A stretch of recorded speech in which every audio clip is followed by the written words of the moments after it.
प्यारे बच्चों, ये क्वेश्चन एक ऑनलाइन पूछा गया है। स्वयं पुजारी उड़ीसा के द्वारा कल पूछा गया था। आप इस पार्ट को पॉज करके क्वेश्चन पढ़ लें, बाकी तुम बोर्ड पे समझा रहा हूँ पूरा। आइए बोर्ड पे आते हैं।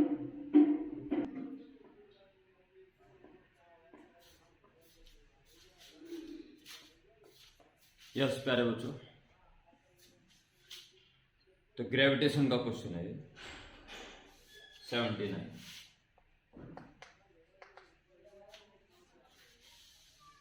आपने पढ़ भी लिया होगा पॉज करके, बाकी मैं बता रहा हूँ पूरा। जेई मेंस में आया हुआ है 2020 में।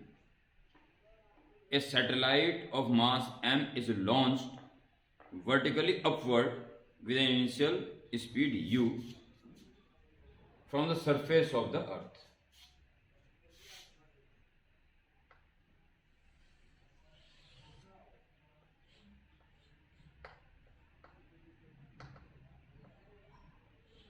With speed u from the center of earth after it reaches height r radius of earth. जितनी रेडियस है उतनी हाइट तक ये पहुंचा।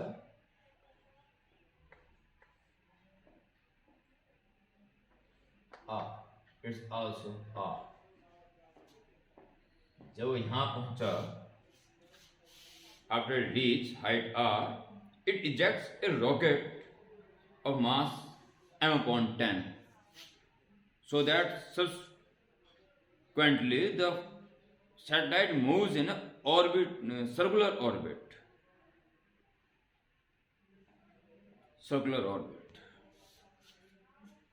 यानी अब इसको तो यहां पहुंच चुका है ये, अब इसको ऐसे घुमाना है, ऐसी स्पीड प्रोवाइड कर दें ताकि उसके बाद ये सर्कुलर ऑर्बिट में घूम सके। इसकी स्पीड इस वक्त यहां पे जो थी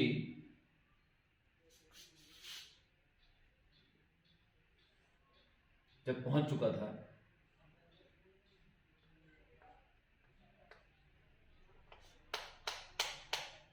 ये स्पीड पहले निकाल देनी चाहिए इसके हमें। उसके बाद सैटेलाइट इधर टर्न कर जाएगी और रॉकेट ऐसे जाएगा ताकि इसका रिएक्शन को ऐसे में मिले, ऐसे में तब जाके ऊपर जा रहा था। रॉकेट के निकल जाने से इधर इसको रिएक्शन मिली ताकि रिजल्टेंट ऐसा आ सके। ऐसा लाने के लिए इसको इस तरफ एक वेलोसिटी चाहिए। तो पहले इस v को निकाल दीजिए, क्योंकि एनर्जी कंजर्वेशन से निकल जाएगी। Kinetic energy plus GPE at surface, A कह दीजिए इसको बी कह दीजिए, at A and kinetic energy plus GPE at B. A की बात करना तो half M U square, U is given in question, GP minus M G by G P, G M M upon on surface बात करें तो are. ये GPE थी इसकी सरफेस पे, और जब वहां पहुंच जाएगा तो हाफ एम दिस v निकालना पड़ेगा जो कि वहां काम आएगा, and minus G M M and distance is now 2r।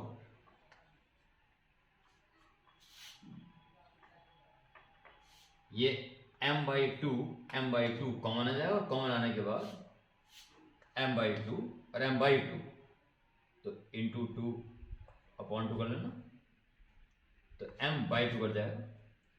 तो v स्क्वायर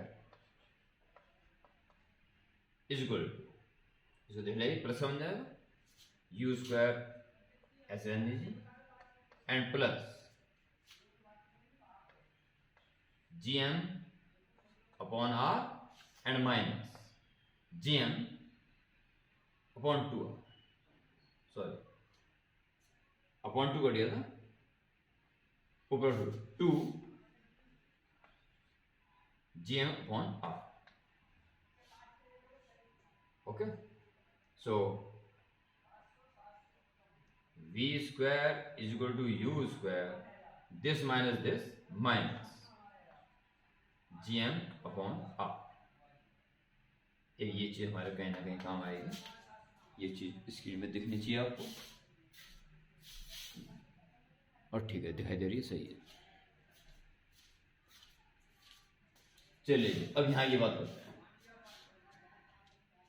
देखो रॉकेट फायरिंग से जस्ट पहले इसका मास m है और v इसकी स्पीड ये. इंटरनली रॉकेट फायर हुए हैं, एक्सटर्नली कोई फोर्स नहीं लगा है, इसलिए मोमेंटम कंजर्व रहेगा.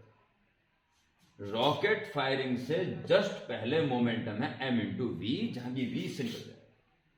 बाकी सारे गिवन पैरामीटर्स हैं.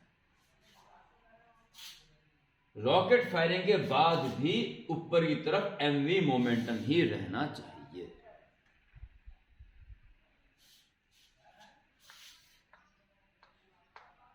According to law of conservation of momentum. देखिए जब ये हॉरिजॉन्टल इसके सरफेस के पैरेलल यानी कि सर्कुलर ऑर्बिट यानी कि टेंजेंशियल आ जाएगा, तो इसका तो मोमेंटम और वर्टिकल रहने का नहीं. It's okay. तो देखो इसका मोमेंटम तो ऐसे हो जाएगा, इसकी ऑर्बिटल वेलोसिटी वी ओ मान लो, जो कि निर्धारित रहती है, ठीक है, निकल जाएगी. और इसकी स्पीड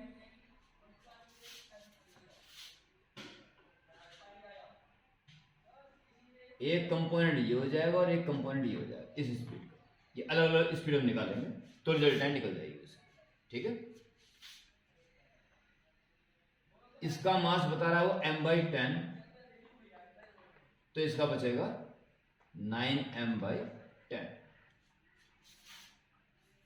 शुरू में हॉरिजॉन्टल कोई मोमेंटम नहीं था, तो अब भी नहीं रहना चाहिए, तो जितना इसका हो जाएगा उतना ही इसका भी होना चाहिए. इस तरह से पहले टेंजेंशियल के बारे में सोचिए. इसका momentum 9m/10 into V O, orbital velocity जब मर्जी हम निकाल सकते हैं, रख सकते हैं, ये हमारे हाथ में है. किसी भी सैटेलाइट की पर्टिकुलर रेडियस में एक पर्टिकुलर ऑर्बिटल वेलोसिटी होती है, ठीक है, वो रख देंगे. कैसे याद रखी जाएगी ये बताता हूं मैं आपको. ये मोमेंट इसका हो गया, इतना ही होना चाहिए उसका उधर. तो मान लो इसकी स्पीड v टेंजेंशियल t मान लीजिए, ठीक है, और इसको v रेडियल r मानना, रेडियल आउट. तो जितना इधर क्रिएट हो गया मोमेंट, इतना उसका m इंटू वी. मास है m/10 और स्पीड vt.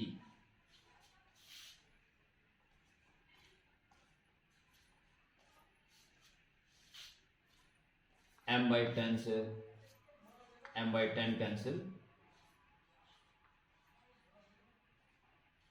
रॉकेट की टेंजेंशियल स्पीड हमारे हाथ में आ चुकी है 9v0. 9 और v0 का लिख दीजिए. देखिए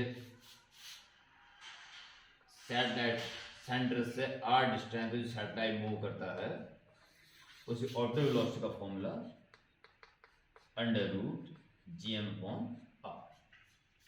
ठीक है. तो ये हो जाएगा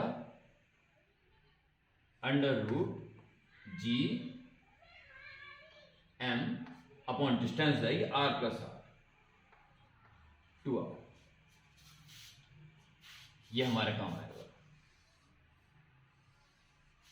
रॉकेट की टेंजेंशियल स्पीड आ चुकी है, ध्यान रखेंगे। वर्टिकल और निकल जाएगी तो मेन स्पीड इसकी निकल जाएगी, और ये स्पीड अगर निकल गई, मास पता ही, तो इसकी काइनेटिक एनर्जी निकल जाएगी। That's all. इतना आसानी क्वेश्चन है, वैसे इतना आसान भी नहीं है, पर सिस्टम ये है, इस तरीके से इसको करना है। चलिए अब इसके बारे में बात करते हैं। जो ये मास है m/10, इसकी स्पीड ऊपर की तरफ v रेडियो, ये मोमेंटम ऊपर है कुल मिला के, जिसमें इसका कोई योगदान नहीं है, ये पूरी तरह हॉरिजॉन्टल हो चुका है। तो कुल मिला के ऊपर की तरफ ये मोमेंटम बचा है, जो वही होना चाहिए जो ब्लास्ट से पहले था। ब्लास्ट का मतलब रॉकेट की फायरिंग से पहले था। This should be equal to total m into v। ये भी जब मर्जी इसे हम रख सकते हैं बाद में। जो मोमेंटम अब है फायरिंग के बाद वही पहले होना चाहिए था, सेम। एम से एम कैंसिल, तो लो जी आपका VR भी निकल गया, V10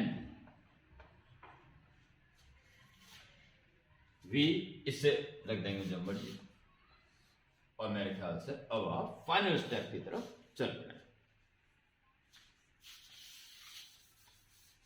now final step, resultant velocity of rocket is equal to vt square plus vr square। vt square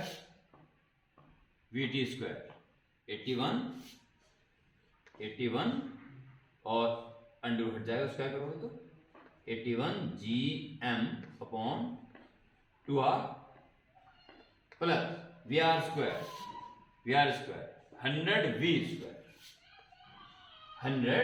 V square निकला होगा, U square minus GM upon R। ठीक है, जितना सोचता हूं सॉल्व करना। 100 U square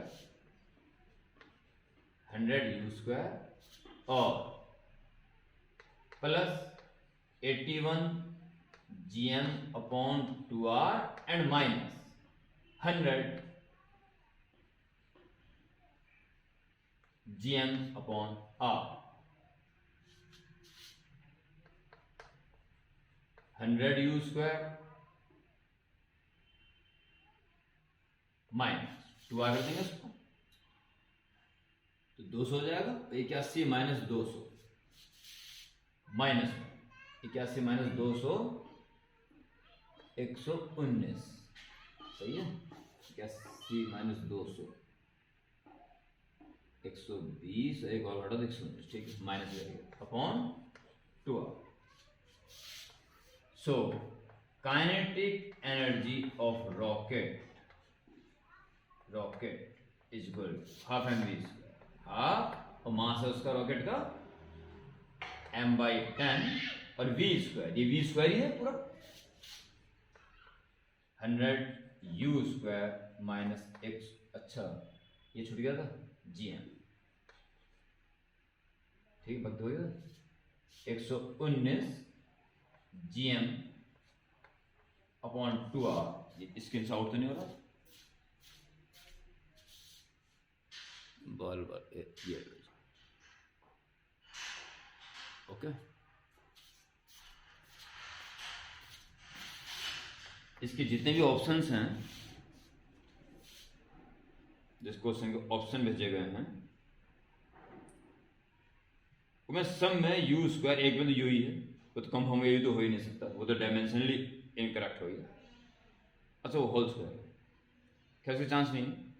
you square Elon है, यानी यू स्क्वायर एलोन था तो 100 को बाहर खींच लो बस।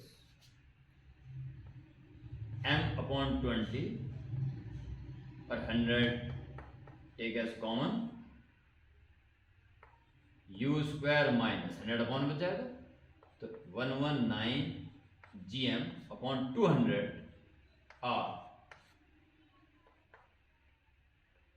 5m 20 × 100 5m u square minus 119 gm/200 are.